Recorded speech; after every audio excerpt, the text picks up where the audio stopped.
Ça a été pour moi apprendre justement à connaître cette part féminine qui est très importante chez moi et à l'accepter et à en faire quelque chose.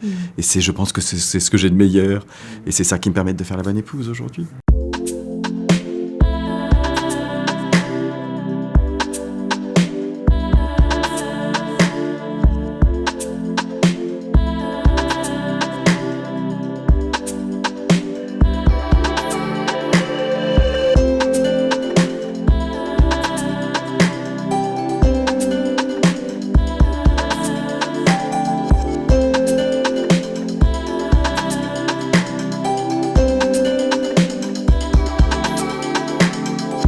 Bonne épouse se concentre sur ses tâches ménagères Je veux te revoir.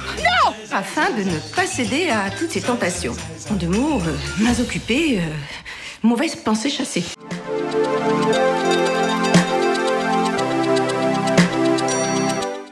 Il se trouve que j'ai un enfant. Je sais pas me mettre complètement à la place d'une femme qui aurait pas d'enfant, mais je sens bien qu'il y a une injonction à être en couple et à avoir des enfants. C'est tout un monde et c'est pour ça que moi, l'éducation que j'ai eue, c'est et un boulot, sois indépendante et après, tu auras des enfants. Donc, mais si j'avais été à une autre période, j'aurais eu des enfants très certainement avant et j'aurais pas pu avoir la carrière que j'ai.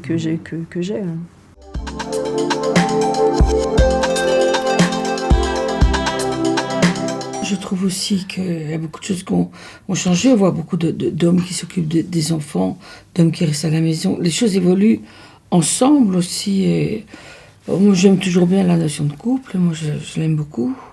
Ça a quand même beaucoup changé. Moi, je me souviens de ma mère. Elle était, entre guillemets, l'esclave de mon père. Donc ça, je pense que c'est quand même un truc qui a disparu. Après, je pense que c'est très, très, très différent d'une génération à l'autre. Mais j'ai l'impression par rapport à des jeunes femmes que je peux côtoyer qui ont 20 ans, 25 ans, j'ai l'impression que moi, parce que je suis plus âgée, parce que je suis née à une autre époque, parce que j'ai été jeune femme à une autre époque, ben voilà, je surfe, quoi. Je surfe comme je peux, mais j'ai grandi dans l'idée que il allait falloir surfer jusqu'à toujours.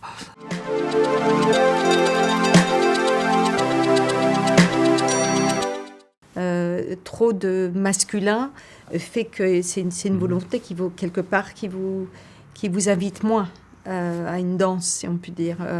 Mais ça n'empêche pas la virilité non plus. Pour moi, les deux sont vraiment cohabitent. Je pense que ce patriarcat, cette envie de garder la femme sous scellée, voilée derrière, de la mettre au second plan, c'est une façon d'empêcher d'avoir peur. Et on le voit vraiment dans d'autres traditions, civilisations aujourd'hui. Il m'arrive de me surprendre à parler beaucoup sans mettre de points, en mettant seulement des virgules. Peut-être certaines d'entre nous, dont moi, ont intégré que de toute façon, on risque de nous... Enfin, pas de toute façon, mais en tout cas, on risque de nous couper la parole, ou on risque de ne pas être entendu.